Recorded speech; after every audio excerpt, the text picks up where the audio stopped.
Salut à tous, petite actu sur les numériques, Panasonic va produire des cellules 4680 pour une nouvelle batterie de Tesla. Les nouvelles cellules de batterie 4680 étaient au centre des annonces faites par Tesla durant le Battery Day, tenu le 22 septembre dernier. Ces cellules ont été développées par Tesla notamment dans le but de réduire les coûts de production des batteries. Si Tesla a conçu ses propres équipements de production avec une ligne pilote à l'usine de Fremont, en Californie, le constructeur de voitures électriques va continuer à faire appel en parallèle à des fabricants de cellules. Ouais, et je pense qu'ils peuvent pas gérer tout de suite, en fait, chez Tesla, c'est normal. On apprend justement que Panasonic, le partenaire historique de Tesla en matière de production de cellules, se prépare à produire de nouvelles cellules 4680. Nous disposons d'un savoir-faire considérable pour cette batterie, explique Hirokazu Umeda, directeur financier de Panasonic. Nous avons commencé à travailler dessus immédiatement après le Battery Day et Tesla, et nous préparons également à mettre en place une chaîne de production pilote en parallèle.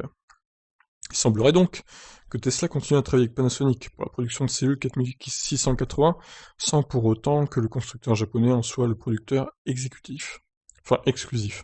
LG Chem, un autre fournisseur de Tesla, dont Tesla est client, a d'ailleurs annoncé le développement de cellules dont les caractéristiques coïncident avec les 4680.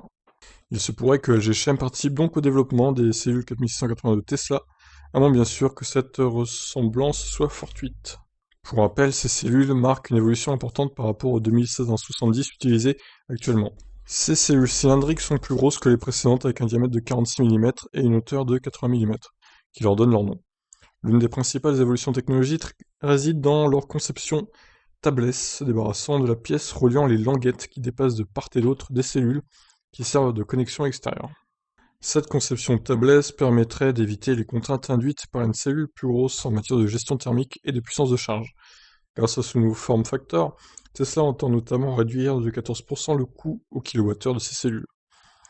Elon Musk a également annoncé que ces cellules seront utilisées à la Giga de Berlin. Les modèles Y produits par l'usine allemande devraient donc inaugurer ces nouvelles cellules, ainsi qu'une nouvelle structure des packs de batteries.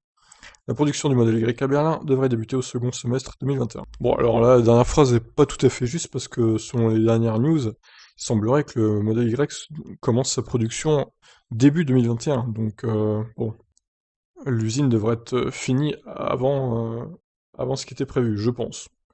Selon ce qui est prévu en tout cas. Bah écoutez, voilà, une bonne nouvelle, hein. Donc Panasonic va se mettre à produire les cellules de Tesla pour aider évidemment la marque à produire en masse des cellules. Je trouve que c'est plutôt une bonne chose. Je vous laisse réagir, ciao.